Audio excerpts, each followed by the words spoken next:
측에서는 원자력 발전이 경제적이라고 언급한 바 있습니다. 왜 원자력 발전이 경제적일 수 없는지를 건설 비용, 사고 후 처리 비용, 철거 비용 등 세 가지로 나누어 설명했습니다.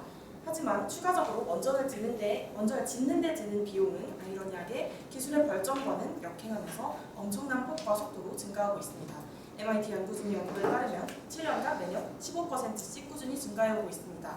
아까 말씀해주신 그 전기료에 대한 관련이 될 수 있을 것 같고요. 또한 찬성 측에서 원자력 발전이 지역경제 활성화에 도움이 된다고 언급해 주셨는데 그러나 저희는 이에 대해서 원전 주변 지역 지원 제도에 대한 경제학적 검토, 최한수 교수님의 공서를 통해서 지역경제 활성화 원자력 발전에 의한 국가 자원 전혀 보강하다고 말씀드리고 싶었으나 시간이 부족하였습니다. 원자력 발전이 우리나라의 사정에 가장 알맞다는 주장도 자원이 부족하다는 점에서는 이해할 수 있지만 그러나 우리나라는 얻어야 할 전력을 알아서 빠른 시간 내에 확보해야 하는 입장인 만큼 발전하는 데 걸리는 시간도 고려되어야 합니다. 앞서 언급한 MIT 연구진에 따르면 천연가스 발전소를 짓는 데에는 보통 2년 계획을 세우나 원자력 발전소를 위해서는 무려 5년 계획을 해야 합니다. 이것을 볼 때 에너지가 빠르게 필요한 우리나라의 사정과 전혀 일치한다고 볼 수 없습니다. 또 저희는 계속 원자력 발전을 폐지해야 한다고 주장하는 것이 아니라 감소시켜 나가야 한다고 주장하는 바입니다. 이것으로 마치겠습니다. 찬성 쪽의 발언입니다.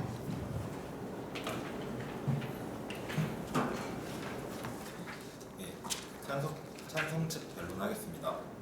앞서 반대 측에서는 계속해서 원자력 발전이 위험하고 경제적이지 않다는 주장을 근거로 반박을 하고 있었는데 그렇지만 대체 에너지원이나 대체 방안에 대해서는 실질적인 논의가 이루어지지 않았다고 생각합니다. 실제로 대체할 수 있는 방법이 없습니다. 원자력 발전은 대체할 수 있는 방법이 당장에는 없는 에너지원입니다. 지금 우리나라가 고리 1호기를 1978년에 건설한 이후로 세계에서 거의 제일 낮은 수준의 전기료를 부담을 하고 있는데 국민들은 이것에 대해서는 알지 못하고 계속해서 언론이나 정치인들이 말을 하는 그 위험성이나 아니면 경제적이지 않다 이러한 인식을 많이 가지고 있는데 저희가 앞서 반박한 자료들에 의하면 원자력 발전은 실제로 경제적이고 지역 경제도 활성화시키고 친환경적인 에너지라는 것을 다시 한번 강조드리고 싶고요. 또 한번 블랙아웃 사태에 대해서 말씀을 드리고 싶습니다. 2011년 9월 15일에 전국 단위로 대규모 대정전이 일어났는데 저는 이때 당시 군대에 있었는데 에어컨도 켜지 못하고 일도 하지 못하고 아무것도 할 수 없어서 정말 죽을 것 같았습니다.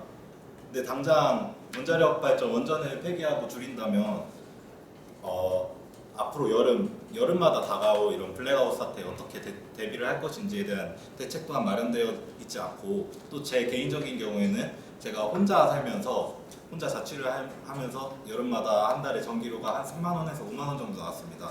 당장 고지서에 찍히는 전기료가 5만 원 이상, 한 10만 원 정도, 8만 원에서 10만 원까지 찍힌다면 여러분은 어떤 생각이 드시겠습니까? 이러한 국민적인 인식을 감안하지 않고 계속해서 원자력 발전소 설립에 대한 반대하는 의견만을 주장하는 것은 타당하지 않다고 생각합니다. 이상으로 마치겠습니다. 감사합니다. 반대쪽에 반반입니다.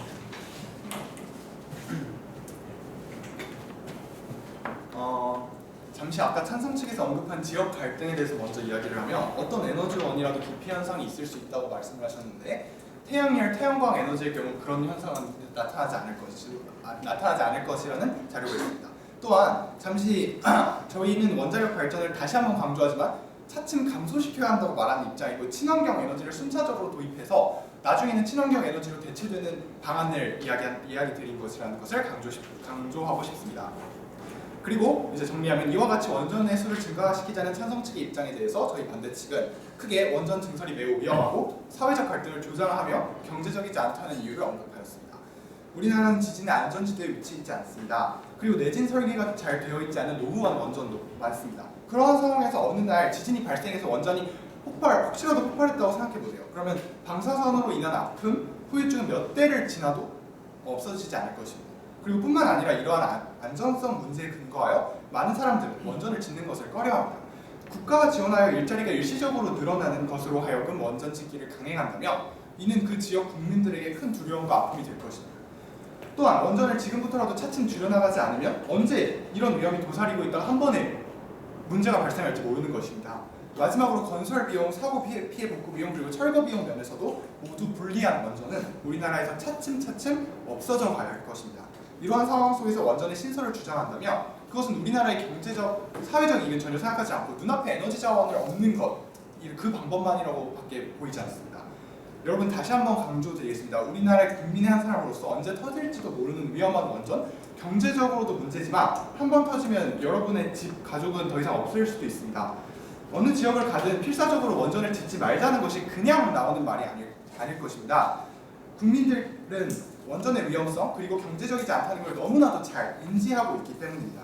그래도 원전 수를 계속 늘리는 게 합리적일까요? 현명한 판단을 부탁드립니다. 네, 마지막으로 찬성특 2의 발언입니다.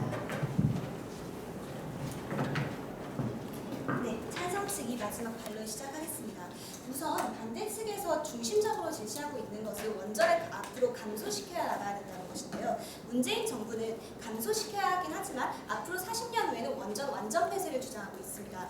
그러나 우리나라는 97년까지 신재생 에너지 개발에 많은 비용을 투자했으나 전혀 개선된 것이 없고 97년부터 2016년까지 신재생 에너지는 0.1%밖에 전체 전력 수용량에서 증가하지 않았습니다. 이런 것을 보았을 때 과연 40년 후에 우리나라가 원자력 발전을 대체할 수 있는 그런 에너지원을 마련할 수 있는지 여전히 의문이 들고요.